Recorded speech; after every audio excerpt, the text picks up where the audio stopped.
Hello guys, this is Vikram Singh best. आज हम लोग अकाउंटिंग फॉर पार्टनरशिप पढ़ने जा रहे हैं। पहला चैप्टर फंडामेंटल्स। ठीक है, तो हम फंडामेंटल स्टार्ट करने से पहले मैं आप लोगों को क्लास 11th रिकॉल कराना चाहता हूँ। क्लास 11th में जब हम अकाउंटिंग पढ़ते हैं तो हम अकाउंटिंग पढ़ते हैं फॉर द सोल प्रोप्राइटर या फिर सोल ट्रेडर कह सकते हैं, जिसमें सिंगल ओनर बिजनेस को रन करता है। ठीक है, तो सिंगल ओनर जब बिज़नेस को रन करता है तो हम उसकी अकाउंटिंग करते समय सबसे पहले हम क्या बनाते हैं, जर्नल में हम उसको रिकॉर्डिंग करते हैं। ठीक है, फिर क्लासीफाई करते हैं इनटू अ लेजर, फिर समराइजिंग करते हैं इनटू अ ट्रायल बैलेंस। ठीक है, और with the help of the trial balance we prepare a final account या फिर हम उसे फाइनेंशियल स्टेटमेंट भी कह सकते हैं। तो फाइनेंशियल स्टेटमेंट में हम 3 अकाउंट बनाते थे, trading account, profit and loss account, balance sheet. ये हम लोग ऑलरेडी पढ़ चुके हैं क्लास 11th में।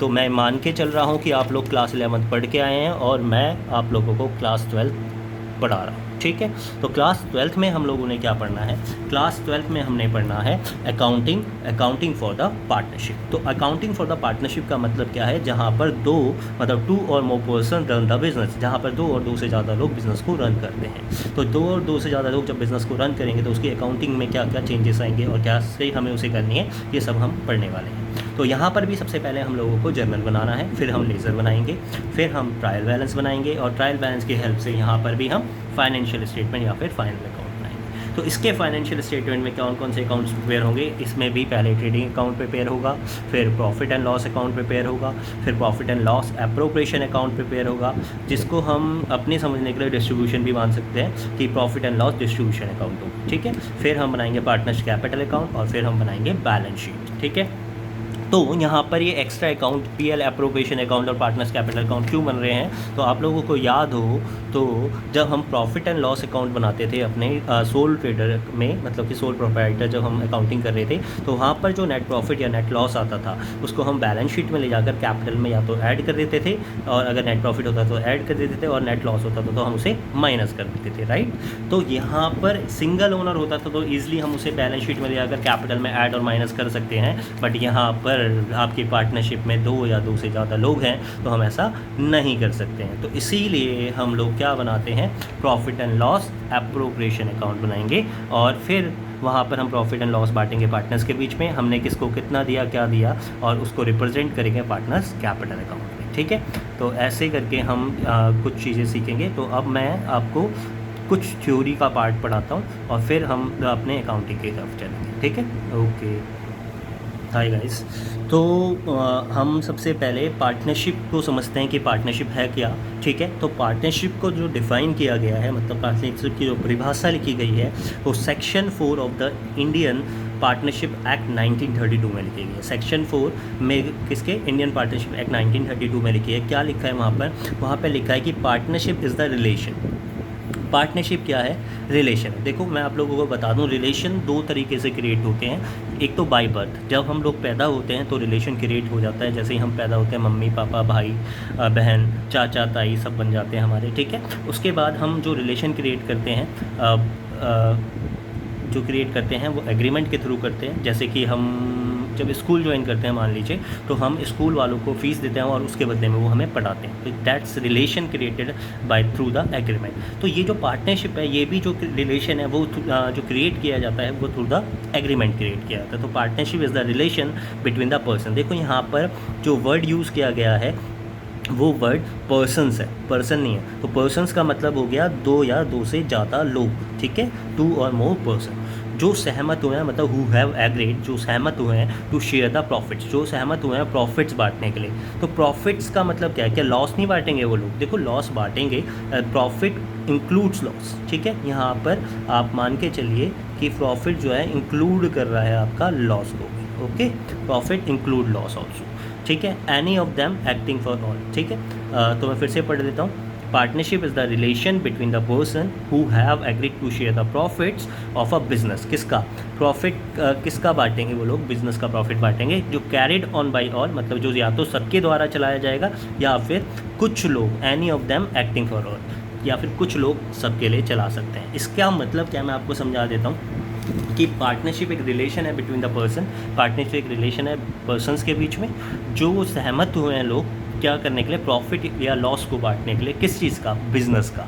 या तो वो सारे के सारे लोग उस बिज़नेस को चला सकते हैं या फिर कुछ लोग सबके लिए बिज़नेस को चला सकते हैं। इस लास्ट लाइन का मतलब मैं आपको समझा देता हूँ। जैसे कि मान लीजिए ए, बी और सी तीनों ने मिलकर एक बिज़नेस स्टार्ट किया है और तीनों के तीनों ने एक बिज़नेस जो स्टार्ट किया है वो रन कर रहे हैं, उसमें तीनों के तीनों आकर पार्टिसिपेट करते हैं डेली टू डे एक्टिविटीज़ में। तो डे टू डे एक्टिविटीज़ में अगर वो पार्टिसिपेट कर रहे हैं तो इसका मतलब क्या हो गया, all of them acting for all, मतलब सभी लोग सभी के लिए काम कर रहे हैं। लेकिन उन्होंने एक और बिज़नेस खोला है जहाँ पर सिर्फ तीनों ने खोला तो है लेकिन यहाँ पर परफॉर्म कौन करता है, पार्टिसिपेशन कौन करता है, डे टू डे एक्टिविटीज में सिर्फ ए करता है। तो इसका मतलब क्या हो गया, एनी ऑफ देम, मतलब इनमें से कोई एक या दो मिलकर किसके लिए रन कर रहे हैं बिजनेस, इन सब के लिए रन कर रहे हैं। तो that's called any of them acting for all.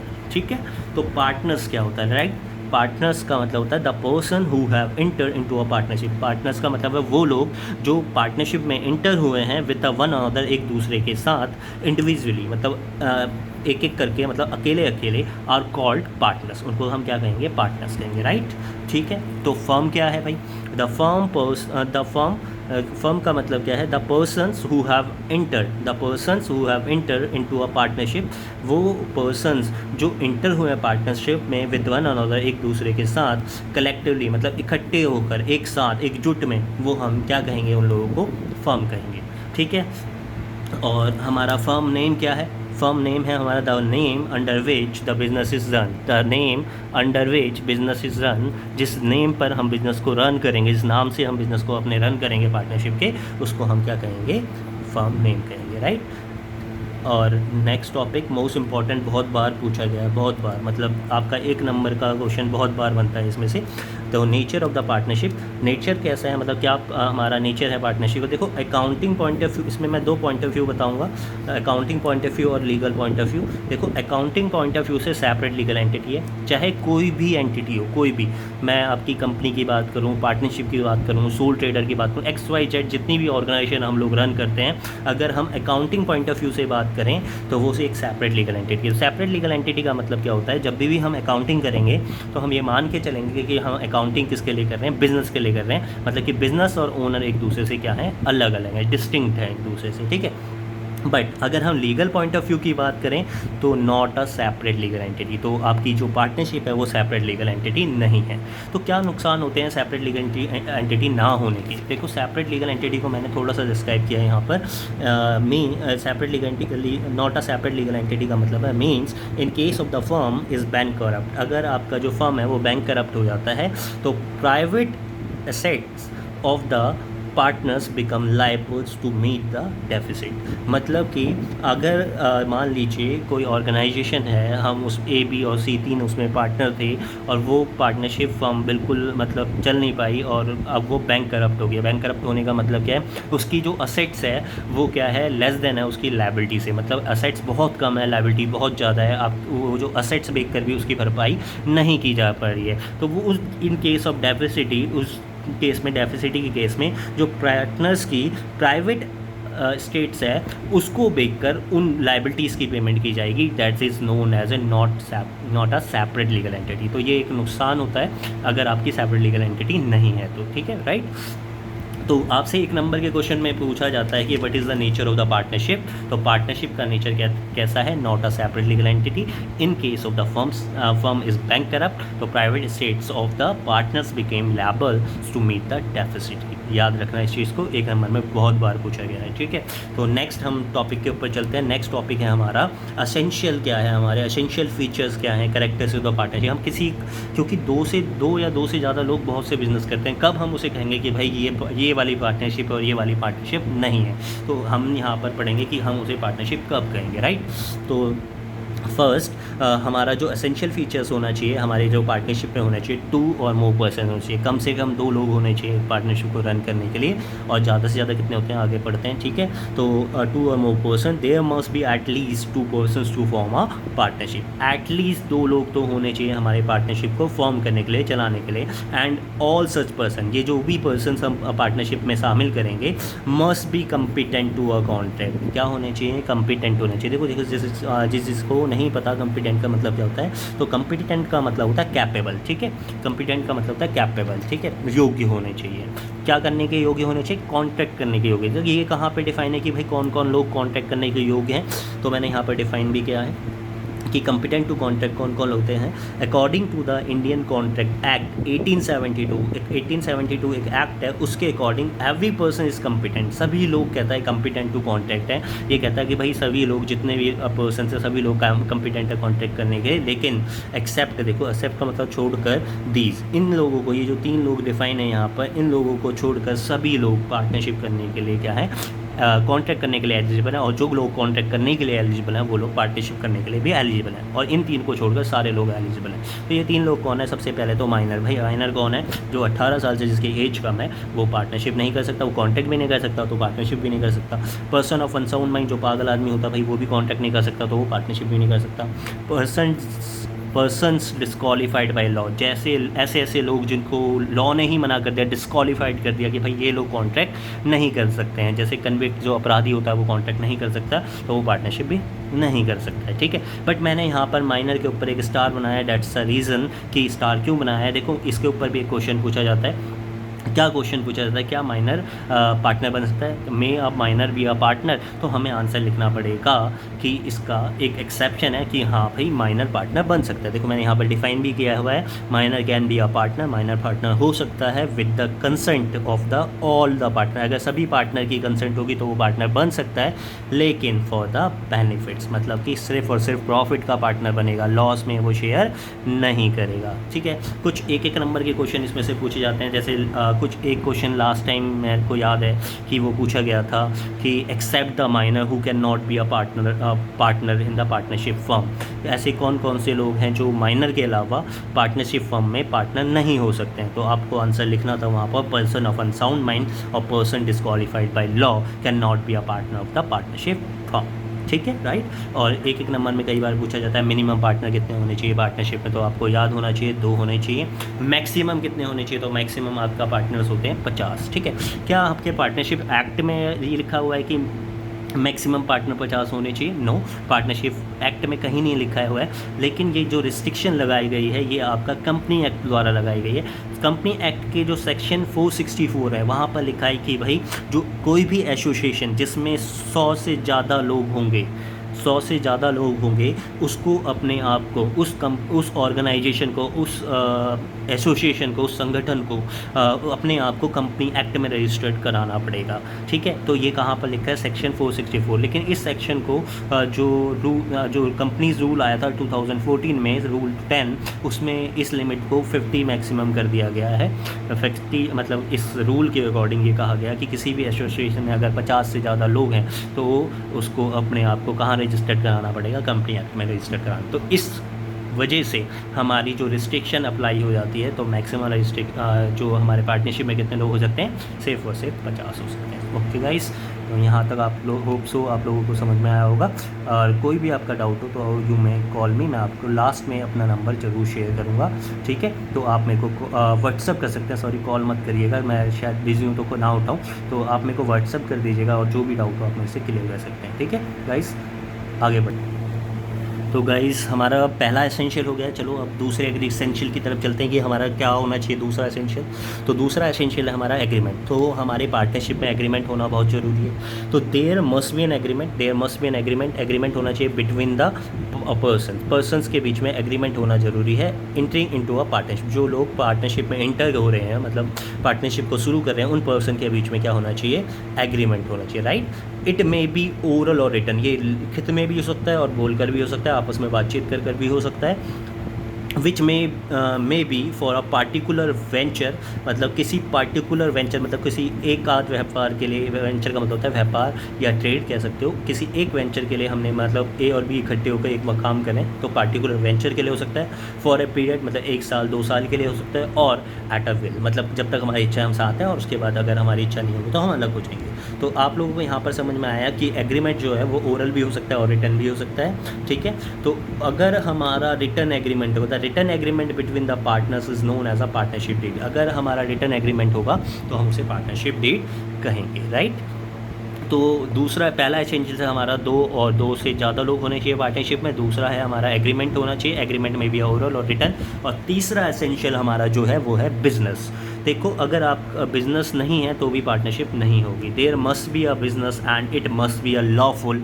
देखो, बिज़नेस होना भी ज़रूरी है और उसका लॉफुल होना भी ज़रूरी है। अगर बिज़नेस है और वो लॉफुल नहीं है तो भी हम उसे पार्टनरशिप एक्ट में जगह नहीं देंगे, हम उसे पार्टनरशिप नहीं मानेंगे, राइट। ओके गाइस, तो business includes trade, vocation and profession. Business जो है आपका ट्रेड, व्यापार, वोकेशन एंड प्रोफेशन को इंक्लूड करता है। तो यहाँ पर मैं आपको एक एग्जांपल देता हूँ, ये पूछा भी गया था, ठीक है, कि एक मान लीजिए दो फ्रेंड थे, वो डॉक्टरी की पढ़ाई कर रहे थे। डॉक्टर पढ़ते पढ़ते they decided to open the business. उन्होंने डिसाइड किया वो एक हॉस्पिटल खोलेंगे और वो लोगों की मदद करेंगे, वो एक एनजीओ टाइप का बिज़नेस खोलेंगे, ठीक है।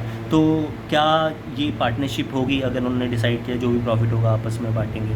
तो आप लोगों को पता होना चाहिए कि एनजीओ जो होता है, नॉट प्रॉफिट ऑर्गेनाइजेशन या फिर नॉट गवर्नमेंट ऑर्गेनाइजेशन, इनका मोटिव प्रॉफिट अर्न करना नहीं होता और business must be a profit nature.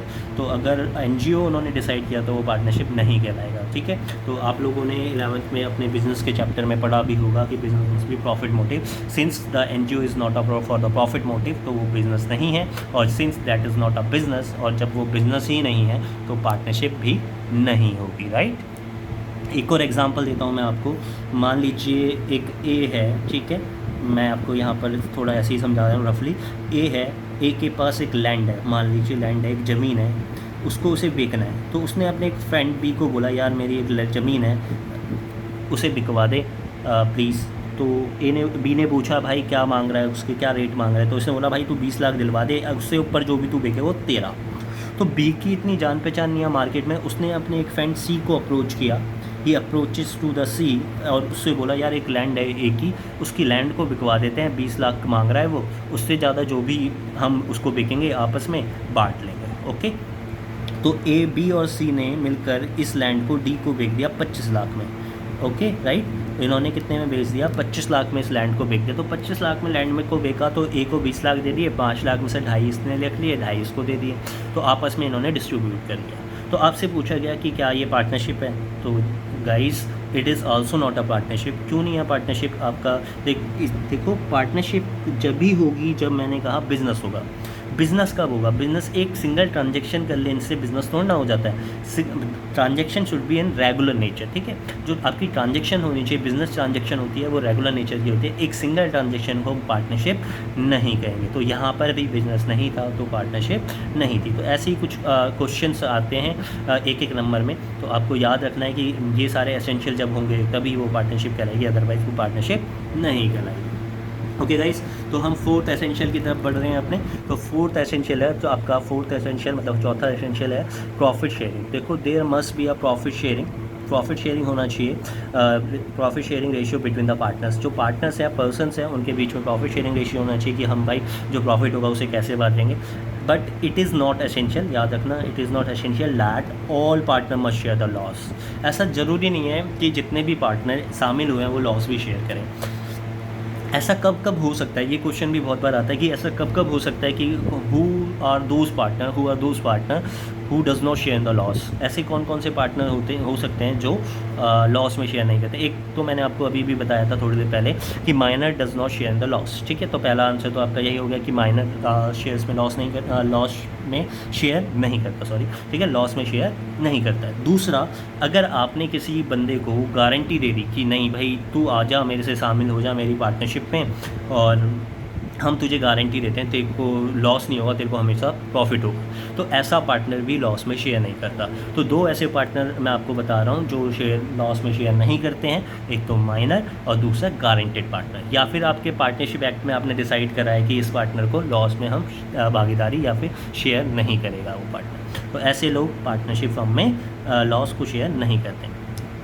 If not decided, अगर आपने प्रॉफिट शेयरिंग रेशियो नहीं डिसाइड किया, if not decided by the partners, profit sharing ratio will be equally divided हो जाएगा। इक्वली, कि हाँ इक्वली डिवाइडेड हो जाएगा, यहाँ पे मैंने वर्ड नहीं लिखा तो आप लिख लेना, डिवाइडेड हो जाएगा अकॉर्डिंग टू, किसके वजह से? According to the partnership act 1932। तो 1932 कहता है कि अगर आप लोगों ने भाई आपस में डिसाइड नहीं करा तो आप लोगों को इक्वली पार्टनर्स सबको प्रॉफिट शेयर मतलब बांटना, प्रॉफिट एंड लॉस इक्वली बांटना पड़ेगा। ठीक है, हम अब अपने फिफ्थ और लास्ट एसेंशियल की तरफ चल रहे हैं, that is the most important. ये आपको सिर्फ और सिर्फ पार्टनरशिप में मिलेगा और कहीं नहीं मिलेगा। ठीक है, तो मैं ये भी कह सकता हूँ it is the most important component of most important essential points of a partnership. ठीक है, business can be carried on by all or any of them acting for all. Business जो है, जो पार्टनरशिप का बिजनेस है, वो सबके द्वारा भी चलाया जा सकता है या कुछ लोग भी सबके लिए चला सकते हैं। देखो, ये तो मैं आपको पहले भी डेफिनेशन में समझा चुका था, लेकिन नया कहें यहाँ पर, तो यहाँ पर मैंने एक वर्ड लिखा है म्यूचुअल एजेंसी, इसको भी मैं समझाऊंगा। तो यहाँ पर पहले तो मैं इसको समझा देता हूँ। Business of the partnership can be carried on by all or the partners or by any of them acting for all. जो बिजनेस है वो सबके द्वारा चलाया जा सकता है या कुछ लोग भी सबके लिए चलाओ। म्यूचुअल एजेंसी का मतलब होता है, in other words, partners of the agent as well as the principal. Mutual agency का मतलब होता है कि यहाँ पर जो पार्टनर्स हैं वो आपस में एजेंट और प्रिंसिपल है, मतलब ए बी के लिए एजेंट है और बी ए के लिए एजेंट है, तो एक दूसरे के लिए लोग क्या होते हैं, एजेंट और प्रिंसिपल होते हैं। तो एजेंट और प्रिंसिपल का मतलब रिलेशन कैसा होता है? देखो, एजेंट द्वारा जो काम किया जाता है उसके लिए जो रिस्पॉन्सिबल होता है वो कौन होता है? प्रिंसिपल होता है। ठीक है, तो any act done by the any of the partner, मतलब एनी एक्ट, कोई भी act done by the any of the partner bounds the other partner. अगर कोई भी एक्ट किसी भी पार्टनर द्वारा किया जाएगा तो वो दूसरे लोगों को भी क्या करेगा? बाउंड करेगा, मतलब रिस्पॉन्सिबल बनाएगा उस चीज़ के लिए। ठीक है, तो ये मैंने डेफिनेशन यहाँ पर लिख भी दी है, जो मैं बोल रहा हूँ यहाँ पर लिखा है मैंने। So that means any act done by the any of the partner bound the other partners. Okay guys, तो यही हमारा मेन ऑब्जेक्टिव है म्यूचुअल एजेंसी का, कि अगर कोई भी काम किसी भी पार्टनर द्वारा किया जाता है तो वो दूसरे पार्टनर को भी बाउंड करेगा, मतलब कि रिस्पॉन्सिबल बनाएगा। ठीक है, तो आगे बढ़ते हैं हम नेक्स्ट थ्योरी की तरफ अपने पार्टनरशिप डीड। पार्टनरशिप डीड क्या होता है? It is an return agreement. ये एक रिटर्न एग्रीमेंट है बिटवीन द पार्टनर्स के बीच में रिटर्न एग्रीमेंट होता है, उसे हम पार्टनरशिप डीड कहते हैं। देखो, पार्टनरशिप डीड में कंटेन्स क्या होता है, मतलब क्या लिखते हैं हमेशा। मान लो मैं और आप लोग मिलकर पार्टनरशिप शुरू कर रहे हैं, राइट? तो क्या लिखेंगे हम? सबसे पहले हम लिखेंगे भाई कौन कौन पार्टनर है, डिस्क्रिप्शन ऑफ द पार्टनर्स, हमारे नाम क्या है, हमारा एड्रेस क्या है, हम कहाँ रहते हैं, राइट? यही सब तो लिखेंगे। ठीक है, फिर हम उसके बाद लिखेंगे डिस्क्रिप्शन ऑफ द फर्म, हम अपने फर्म का क्या नाम रखेंगे, उसका एड्रेस क्या होगा, कहाँ खोलेंगे। प्रिंसिपल प्लेस ऑफ बिजनेस, भाई हमारा जो प्रिंसिपल प्लेस होगा, मतलब हेड ऑफिस होगा, वो कहाँ होगा, अगर हमारी बहुत सारी ब्रांचेस है तो, या हम कहाँ से पहले उसकी शुरुआत करेंगे। नेचर ऑफ बिजनेस, मतलब हम किस तरह का बिजनेस करेंगे, जैसे हम कोचिंग सेंटर खोलना चाहते हैं, ट्रेडिंग करना चाहते हैं, मैन्युफैक्चरिंग करना चाहते हैं, राइट? तो ऐसा नेचर हम डिसाइड करें। कमिटमेंट ऑफ द प्रोसेस, हम कब से ये काम शुरू करना चाह रहे हैं। कैपिटल कंट्रीब्यूशन क्या है हमारा, इंटरेस्ट ऑन कैपिटल क्या है, इंटरेस्ट ऑन ड्रॉइंग क्या होगा, प्रॉफिट क्या होगा। तो ये सारी चीज़ें हम डिसाइड करते हैं अपनी पार्टनरशिप डीड में, तो ये सारी चीज़ें लिखी होती हैं। ठीक है, तो ये हमारा एक और टॉपिक ख़त्म हुआ है, तो आगे बढ़ते हैं अपने नेक्स्ट टॉपिक के साथ। तो हमारा नेक्स्ट टॉपिक जो है वो है हमारा importance of the partnership deed. जैसा कि हमको पता है कि जो पार्टनरशिप है वो ओरल भी हो सकती है और रिटर्न भी हो सकती है। तो क्या फ़ायदे हैं भाई रिटर्न, अगर हम रिटर्न में पार्टनरशिप डीड को स्टार्ट करते हैं? ठीक है, तो भाई कुछ तो फ़ायदे होंगे ना रिटर्न में करने के। जैसे कि पहला फ़ायदा है हमारा, it is a legal document. देखो, ये जब भी हम कोई चीज़ राइटिंग में करते हैं और सबके द्वारा, पार्टनर्स द्वारा साइन किया जाएगा, तो it is a legal document बन जाएगा which defines the relationship among the partners. Among the partners क्या बताएगा? रिलेशनशिप बताएगा, जैसे कि हमने क्या क्या कंट्रीब्यूशन किया, क्या इंटरेस्ट ऑन कैपिटल होगा, क्या मतलब सारी चीज़ें हम उसमें लिख सकते हैं कि हमने क्या डिसाइड किया है फ्यूचर के लिए, right? It helps to avoid and settle the possible dispute. जो आपस में बैठकर हम लड़ाई झगड़े करते हैं, उस लड़ाई झगड़ों को वो क्या कर सकता है? हेल्प कर सकता है अवॉइड करने के लिए और सेटल कर सकता है, राइट? थर्ड है हमारा, it is a good evidence the court. देखो, रिटर्न एग्रीमेंट होगा तो कोर्ट में बहुत एक एविडेंस का काम करेगा वो, तो गुड एविडेंस कहलाता है अगर रिटर्न में आपने कोई भी काम किया तो। ठीक है, तो हमारा जो नेक्स्ट टॉपिक है दैट्स मोस्ट इम्पॉर्टेंट, जो आपको आपके क्वेश्चंस को सॉल्व करने में भी बहुत काम आएगा। ठीक है, तो मैं यहाँ पर पढ़ देता हूँ line, provision affecting accounting treatment. देखो, प्रोविज़न जो अफेक्ट करेगा आपका अकाउंटिंग ट्रीटमेंट को इन द अब्सेंस या फिर silent of the partnership deed. अगर आपकी पार्टनरशिप डीड ना हो, आपने डिसाइड ही नहीं करा कुछ, मतलब अब्सेंट है ही नहीं, और कई बार ऐसा होता है तो बट इन मैटर्स के बारे में हमने डिसाइड ही नहीं करा, तो जब भी हमारे पास अब्सेंट होगी पार्टनरशिप डीड या फिर साइलेंट होगी, तो वी वुड रेफ़र, हम किसको रेफ़र करेंगे? आपका द इंडियन पार्टनरशिप एक्ट 1932। तो क्या प्रोविज़न है, कुछ प्रोविज़न्स मैं यहाँ पर बता रहा हूँ आपको। The provisions of the partnership, the provision of the Indian partnership act 1932 apply. अगर ये चीज़ हो गई तो ये 1932 अप्लाई होगी। तो जैसे कि शेयरिंग प्रॉफिट एंड लॉस आपने डिसाइड नहीं करा तो मैं पहले ही बता चुका हूँ, इक्वली बटेगा। इंटरेस्ट ऑन कैपिटल आपने डिसाइड नहीं किया तो भाई नहीं देंगे, नॉट अलाउड है। इंटरेस्ट ऑन ड्राइंग आपने डिसाइड नहीं करा तो नॉट चार्ज, हम चार्ज ही नहीं करेंगे। अगर आपने इंटरेस्ट ऑन लोन या फिर advance given by the partner द्वारा फर्म को अगर कोई लोन या एडवांस दिया तो उस पर इंटरेस्ट देना पड़ेगा। अगर आपने कुछ डिसाइड नहीं करा है तो 6% देना पड़ेगा। It is a charge against the profit. Charge against the profit का मतलब होता है कि चाहे प्रॉफिट हो चाहे लॉस हो आपको देना ही पड़ेगा। Debts known as a charge against the profit. तो 6% पर एनम का अगर कोई भी पार्टनर ने हमें लोन दिया तो उसको इंटरेस्ट देना पड़ेगा, चाहे आपके पास प्रॉफिट हो चाहे ना। Next, remuneration to the partner. Remuneration का मतलब हिंदी मीनिंग तो मेहनताना होता है, मतलब जो आपने काम किया उसके बदले में मिला हुआ कुछ पैसा या फिर कोई रिवॉर्ड, ठीक है। तो रिम्यूनरेशन टू पार्टनर जैसे कि दैट इज़ सैलरी, फ़ी या कमीशन एक्सेट्रा। या पार्टनर को सैलरी मिलेगी, फ़ी मिलेगी, कमीशन मिलेगी, अगर आपने डिसाइड नहीं करा है तो नहीं मिलेगी, राइट, ठीक है। तो ये आपका याद रखना, ये आपका मोस्ट इंपॉर्टेंट टॉपिक है, ये आपको याद रखना पड़ेगा कि पूरे के पूरे चैप्टर में ये बहुत काम आने वाला है। ओके, ठीक है गाइस। यहाँ तक हम लोगों ने थोड़ी बहुत थ्योरी जो मैं कवर कर सकता था वो मैंने कवर करी है। मैं ज़्यादा आपको बोर नहीं करूँगा। तो मैं चाहता हूँ कि ये आपको याद हो जो चीज़ें हैं जो मैंने आपको पढ़ाई है। अगर देखो ऑनलाइन का सबसे बड़ा फ़ायदा होता है, अगर आपको चीज़ें समझ में आए तो रिपीट बेसिस पे आप देख सकते हो। और ये जो नोट्स हैं ये आप वीडियो रोक कर आप क्या कर सकते हो, नोट डाउन कर सकते हो, ठीक है। तो मैं चाहता हूँ कि आप इससे पहले आगे बढ़ने से पहले यहाँ तक की वीडियो अच्छे से देखें। और अब मैं आगे नेक्स्ट कोशिश कर रहा हूँ कि आप लोगों को प्रैक्टिकल भी थोड़ा सा पढ़ाऊँ, ठीक है। तो हम अब प्रैक्टिकल क्वेश्चंस की तरफ आगे बढ़ेंगे। तो प्रैक्टिकल क्वेश्चंस को शुरू करने से पहले हमें एक टॉपिक सीखना पड़ेगा, that is known as a profit and loss appropriation account. क्योंकि trading account, profit and loss account आप लोग ऑलरेडी पढ़ के आ चुके हैं, तो मैं मान के चल रहा हूँ कि आपको ट्रेडिंग अकाउंट और प्रॉफिट एंड लॉस अकाउंट आता है। और मैं आपको अब जो पढ़ाने जा रहा हूँ that is profit and loss appropriation account, ठीक है। तो नेक्स्ट हम जो टॉपिक स्टार्ट करेंगे that is profit and loss appropriation account करेंगे, ठीक है बच्चों।